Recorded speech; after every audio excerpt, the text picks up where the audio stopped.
Bismillahirrahmanirrahim. Assalamualaikum warahmatullahi wabarakatuh. Waalaikumsalam warahmatullahi wabarakatuh. Selamat sore adik-adik semuanya. Sore. Mohon maaf ya jika waktu pulang kalian tuh kami ambil sebentar, tapi izinkanlah kami untuk menyampaikan beberapa peraturan dan tata tertib proses belajar mengajar yang ada di SMK Negeri 2 Singkawang ini. Namun sebelum itu dimulai, izinkanlah saya memperkenalkan diri terlebih dahulu. Nama saya Fadlan Imandas. Kami akan menyampaikan beberapa hal yang ada di SMK Negeri 2 Singkawang. Yang pertama akan disampaikan oleh teman saya sendiri, yaitu Evan. Silakan Evan. Sebelumnya perkenalkan, nama saya Evan. Saya akan menjelaskan tentang ketentuan umum. Pasal 1. Yang pertama adalah 1. Sekolah adalah kepala sekolah beserta wakil kepala sekolah dan kepala program studi, seluruh dewan guru dan pegawai atau staf tata usaha yang bertugas di sekolah, baik berstatus pegawai negeri sipil maupun tenaga tidak tetap. Orang tua adalah ayah kandung, ibu kandung, atau wali siswa yang bertanggung jawab atas segala hal yang dilakukan oleh siswa selama menuntut ilmu di SMK Negeri 2 Singkawang. Siswa adalah seluruh peserta baik laki-laki maupun perempuan yang belajar di SMK Negeri 2 sesuai dengan prosedur dan pendaftaran secara sah, memiliki kartu pelajar serta nama induk siswa terdaftar dalam buku induk sekolah atau dapodik. Proses belajar mengajar disebut dengan PBM adalah kegiatan pengajar yang dilaksanakan di SMK Negeri 2 Singkawang secara terstruktur dan terjadwal. Larangan adalah hal-hal atau sesuatu yang tidak diperbolehkan atau dibawa atau dilakukan oleh peserta didik. Kewajiban adalah hal-hal atau sesuatu yang harus dilakukan oleh peserta didik. Sanksi adalah hal-hal atau sesuatu yang harus dilakukan oleh peserta didik akibat melanggar kewajiban. Penghargaan adalah hal-hal atau sesuatu yang diberikan kepada peserta didik karena prestasi atau hal-hal yang membanggakan nama baik sekolah. Kegiatan ekstrakurikuler adalah segala bentuk kegiatan yang dilaksanakan di luar PBM, baik di lingkungan sekolah maupun di luar sekolah. Kelas adalah sekelompok rombongan yang diatur sesuai dengan ketentuan program studi dan tingkatan yang ada di sekolah. Petugas dan trip adalah guru yang ditunjuk dan SK oleh kepala sekolah untuk pelaksanaan dan penegakan produk tata tertib sekolah serta pengendalian ketentraman dan ketertiban di lingkungan sekolah. Petugas tiket adalah guru yang ditunjuk oleh kepala sekolah untuk melaksanakan tugas terhadap ketidakhadiran siswa dan ketidakhadiran guru sesuai jadwal yang ada. Pihak luar adalah pihak-pihak selain sekolah yang terkait atau tidak segan dengan SMK Negeri 2 Singkawang. Coaxing adalah penghentian kegiatan belajar khusus kepada siswa tertentu yang telah melakukan pelanggaran tata tertib sekolah. Penjelasan lainnya akan dijelaskan oleh rekan saya yang lain. Terima kasih. Baik, yang selanjutnya akan disampaikan oleh teman saya yang bernama Salman. Silakan Salman. Selamat sore semuanya. Perkenalkan, nama kakak adalah Salman dari kelas 11 AKN 2. Sekarang saya akan menjelaskan tentang dasar, fungsi, dan tujuan yang ada di SMK Negeri 2. Peraturan SMK Negeri 2 Singkawang berdasarkan pada Undang-Undang Sistem Pendidikan Nasional Nomor 20 Tahun 2013. Pasal 3, Peraturan SMK Negeri 2 Singkawang berfungsi menjamin kelancaran PBM demi mewujudkan visi dan misi sekolah. Berikutnya yaitu prinsip. Pasal 4, Peraturan SMK Negeri 2 menganut prinsip yang sesuai dan mengacu pada Undang-Undang Sistem Pendidikan Nasional Nomor 20 Tahun 2013. Oke, selanjutnya kami akan membacakan tentang hak dan kewajiban sekolah maupun itu orang tua dan juga para siswa yang akan dibacakan oleh Menik Enggar Larasati. Perkenalkan, nama saya Menik Enggar Larasati. Di sini saya akan membacakan tentang hak dan kewajiban sekolah, orang tua, dan siswa. Bagian pertama, ada hak dan kewajiban sekolah. Pasal 5. 1. Sekolah berhak menentukan kegiatan dan segala hal yang diperlukan yang mendukung proses PBM di sekolah. Yang kedua, sekolah berhak menentukan sanksi dan penghargaan kepada siswa yang dianggap berhak menerimanya. Yang ketiga, Sekolah berkewajiban menyelenggarakan PBM sesuai dengan jadwal yang telah ditentukan. Bagian yang kedua, hak dan kewajiban orang tua, pasal 6. Yang pertama, orang tua berhak menerima hasil belajar siswa selama menuntut ilmu di SMK Negeri 2 Singkawang. Yang kedua, orang tua berkewajiban membayar iuran-iuran yang telah disepakati bersama antara pihak sekolah dan orang tua. Yang ketiga, orang tua berhak dan berkewajiban mengizinkan anaknya jika berhalangan hadir di sekolah, baik sakit dan izin datang ke sekolah langsung. Yang keempat, orang tua siswa wajib hadir ke sekolah jika ada panggilan dari guru, baik dari wali kelas dan guru BK, guna mengomunikasikan keadaan anaknya di sekolah.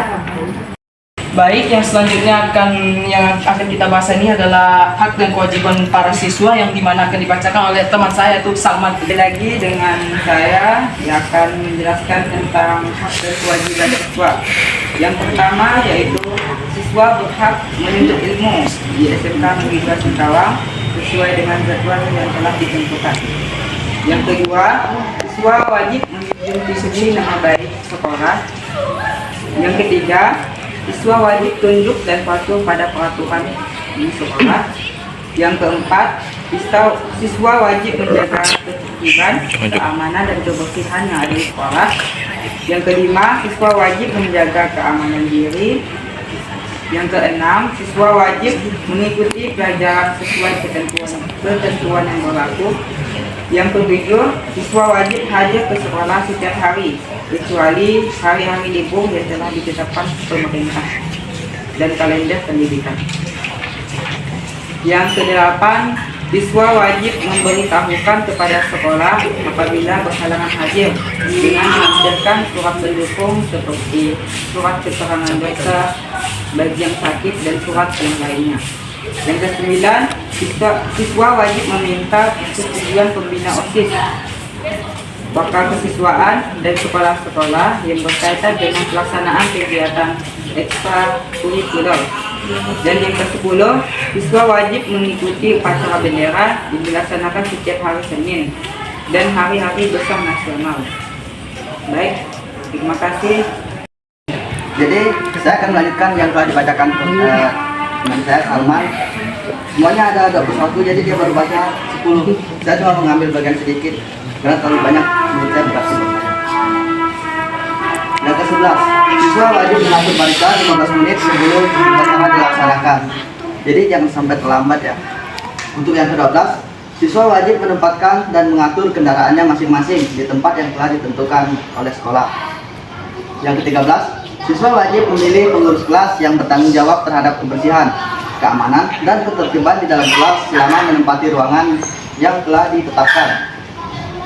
Yang ke-14, ketua kelas atau wakil ketua kelas wajib memberi laporan kepada guru tiket jika guru tidak hadir di dalam kelas sesuai jadwalnya setelah 5 menit bel berbunyi. Yang ke-15, setelah ketua kelas wajib mengatur pembagian dan pelaksanaan tugas tiket kelas yang bertanggung jawab terhadap kebersihan selama 1 hari yang ditentukan sesuai jadwal tiket yang telah disusun. Yang ke-16, siswa wajib melaksanakan tugas tiket kebersihan kelas sebelum proses belajar mengajar dimulai sesuai jadwal tiket kelas yang sudah disepakati bersama wali kelas dan tidak tiket di jam pelajaran berlangsung. Yang ke-17, siswa wajib menggunakan pakaian seragam dan atribut sekolah sesuai dengan ketentuan yang berlaku SOP tersendiri. Yang ke-18, siswa wajib mengusahakan dan menjaga keindahan, kenyamanan kelas dan lingkungan serta perlengkapan yang dianggap perlu.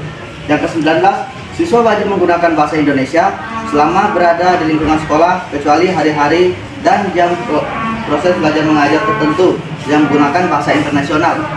Yang ke-20, siswa wajib saling menghormati terhadap sesama warga sekolah sesuai dengan adab, sopan santun dan etika yang berlaku. Yang ke-21, siswa wajib belajar sesuai dengan jadwal dan ruangan yang ditentukan. Baik, sekian dari saya. Untuk lanjutannya bisa dilanjut oleh teman saya Vicky. Hai semuanya.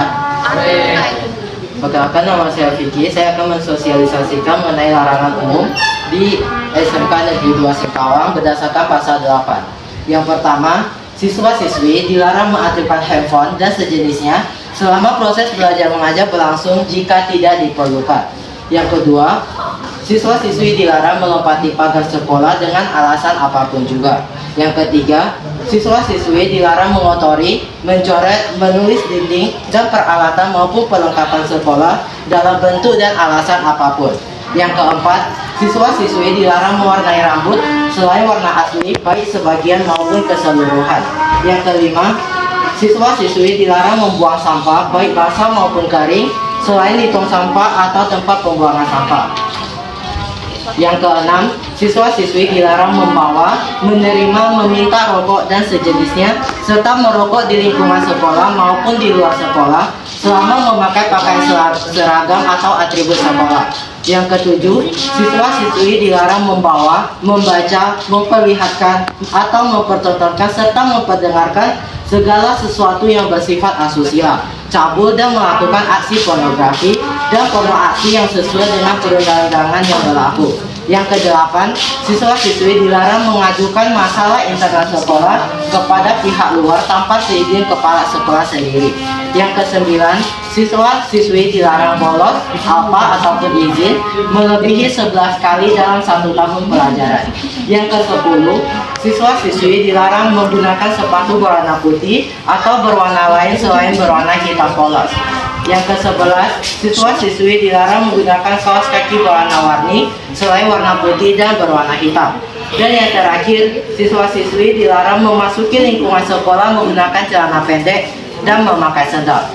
Dan untuk larangan khusus dan larangan berat akan disampaikan oleh teman saya yaitu Marisa. Terima kasih. Oke, perkenalkan, nama saya Marisa. Saya akan membawakan di bagian kedua larangan khusus pasal ke-9. Poin A untuk siswa laki-laki, yang pertama dilarang berambut gondrong dalam arti rambut tebal dan melebihi ukuran 2 x 3 cm. Yang kedua, memakai gelang, kalung, cincin beserta anting-anting di lingkungan sekolah. Yang ketiga, memelihara kuku tangan dan diwarnai. Yang keempat, menggunakan aksesoris baik gelang tangan, kaki, dan aksesoris lainnya di lingkungan sekolah. Yang kelima, membawa teman dari luar SMK Negeri 2 Singkawang di lingkungan sekolah. Poin B untuk siswa perempuan, yang pertama dilarang memakai perhiasan seperti kalung, gelang, anting, cincin, dan perhiasan lainnya. Yang kedua, memakai seragam sekolah yang ketat dan pendek atau tidak sesuai dengan aturan yang berlaku. Yang ketiga, memakai make up secara berlebihan. Yang keempat, memelihara kuku tangan dan diwarnai. Bagian ketiga, larangan berat. Pasal ke-10. Yang pertama, membawa senjata tajam, senjata api, atau sejenisnya, kecuali peralatan tebas untuk bertujuan kebersihan yang diperintahkan oleh guru dengan sepengetahuan guru piket. Yang kedua, membawa, menerima, meminta, apalagi meminum minuman keras, obat-obatan terlarang, dan sejenisnya. Yang ketiga, melakukan perkelahian di lingkungan sekolah atau di luar lingkungan sekolah, baik antara sesama pelajar maupun pelajar sekolah lain. Yang keempat, membawa, menyimpan, menyembunyikan mercon atau bahan peledak lainnya di lingkungan sekolah. Yang kelima, siswa dilarang bermesraan baik dengan sesama jenis maupun lawan jenis atau pacaran di lingkungan sekolah. Saya akan membacakan bagian dari sanksi. Jadi di bagian pertama kita dapat melihat ada sanksi untuk larangan umum. Dan larangan pertama adalah bagi siswa yang melanggar larangan umum atau tidak memenuhi kewajiban secara umum diberikan sanksi berupa teguran secara lisan. Bagi siswa yang mengaktif dan sanksi yang kedua yaitu bagi siswa yang mengaktifkan handphone dan sejenisnya selama PBM berlangsung diberikan sanksi berupa penyitaan HP yang dilakukan oleh guru yang sedang mengajar. Yang ketiga, melompati pagar sekolah dengan alasan apapun akan dikenakan sanksi dengan cara dipanggil orang tua ke sekolah, mengotori atau mencoret dan atau menulis dinding dan peralatan maupun perlengkapan sekolah dalam bentuk dan alasan apapun dikenai sanksi mengembalikan perlengkapan tersebut ke kondisi semula. Yang kelima, mewarnai rambut selain warna aslinya baik sebagian atau keseluruhan dengan alasan apapun akan dikenai sanksi menghilangkan cat rambut tersebut sampai kembali ke warna aslinya. Yang keenam, membuang sampah baik basah maupun kering selain di tong sampah atau tempat pembuangan sampah dikenakan sanksi mengumur sampah tersebut dan membuang ke tempat pembuangan. Yang ketujuh, membawa, menerima, meminta rokok dan sejenisnya serta merokok di lingkungan sekolah maupun di luar sekolah selama memakai pakaian seragam atau atribut sekolah dikenakan sanksi berupa merokok di depan kelas dengan melusin rokok sekaligus dalam sekali merokok dengan kuantitas rokok sebanyak 1 bungkus dan disediakan oleh siswa sendiri. Sanksi tersebut dilakukan supaya siswa tersebut tidak merokok. 8. Membawa, membaca, memperlihatkan atau mempertontonkan serta memperdengarkan segala sesuatu yang bersifat asusila, cabul, dan melakukan aksi pornografi dan pornografi sesuai dengan undang-undang yang berlaku. Dikenakan sanksi dengan panggilan orang tua siswa dan barang bukti yang disita oleh pihak sekolah. Mengadukan masalah intern sekolah kepada pihak luar tanpa seizin kepala sekolah. Dikenakan sanksi berupa skorsing selama 3 hari. Bagi siswa yang melanggar pasal 8 ayat 9, bagi siswa kelas 10 dan siswa kelas 11 tidak naik kelas, dan bagi siswa kelas 12 disarankan pindah sekolah atau mengundurkan diri dari SMK 2 atau dikeluarkan dari sekolah setelah melalui proses yang sesuai. Yaitu di bagian kedua ada sanksi untuk larangan khusus. Yang pertama adalah berambut gondrong. Dalam arti rambut tebal akan diterbitkan atau diraja secara berkala, dan raja ini dilakukan secara random. Jadi tapi kita akan dikasih tahu kapan akan dilakukan razia selama beberapa hari atau 1 minggu sebelumnya. Yang kedua itu memakai kalung, gelang, cincin, serta anting-anting di lingkungan sekolah dikenakan sanksi berupa penyitaan langsung oleh guru yang mengajar di mapel yang bersangkutan. Yaitu untuk siswa perempuan, yang pertama memakai perhiasan seperti kalung, gelang, anting-anting, cincin, dan perhiasan lainnya secara berlebihan dikenakan sanksi penyitaan langsung. Yang kedua, memakai seragam sekolah yang ketat dan pendek atau tidak sesuai dengan aturan yang telah ditetapkan dalam sekolah akan dikenakan sanksi berupa siswi disuruh pulang dan untuk mengganti seragam yang sesuai dengan ketentuan. Yaitu di dalam bagian ketiga ada sanksi untuk larangan berat. Sanksi untuk larangan berat adalah dikeluarkan dari sekolah dan dikembalikan kepada orang tua wali siswa yang bertanggung jawab pada siswa yang bersangkutan. Sanksi ini dilakukan kepada murid-murid yang sudah tidak bisa diurus oleh sekolah, dan oleh karena itu pihak sekolah memutuskan untuk mengirim siswa tersebut ke orang tuanya kembali supaya bisa dididik dengan lebih baik oleh orang tua karena sekolah sudah tidak mau. Perkenalkan, nama saya Jasmine Chocan. Jadi ada sanksi untuk larangan berat yaitu pasal 13. Sanksi untuk larangan berat adalah dikeluarkan dari sekolah dan dikembalikan kepada orang tua atau wali siswa yang bertanggung jawab terhadap siswa yang bersangkutan. Aturan tambahan pasal 14, siswa yang melakukan pelanggaran terhadap larangan atau tidak melaksanakan kewajiban yang telah ditetapkan harus membuat surat pernyataan untuk tidak melanggar di masa yang akan datang dan akan memenuhi ketertiban yang berlaku. Pasal 15, siswa yang telah melakukan pelanggaran larangan dan tidak melaksanakan kewajiban 3 kali berturut-turut dikeluarkan dari sekolah dan dikembalikan kepada orang tua atau wali yang bertanggung jawab terhadap siswa tersebut. Pasal 16, hal-hal yang belum tertulis dalam peraturan ini diatur kemudian oleh kepala sekolah, wakil kepala sekolah, dan guru serta pihak yang terkait. Aturan peralihan pasal 17. Semua aturan yang telah disusun sebelum peraturan ini ditetapkan masih tetap berlaku selama tidak bertentangan dengan peraturan ini. Aturan penutup pasal 18. Peraturan ini berlaku sejak tanggal ditetapkan agar setiap siswa mengetahui peraturan ini. Baik adik-adik, itu saja yang dapat kami sampaikan mengenai sosialisasi tentang peraturan dan tata tertib yang ada di SMK Negeri 2 Singkawang.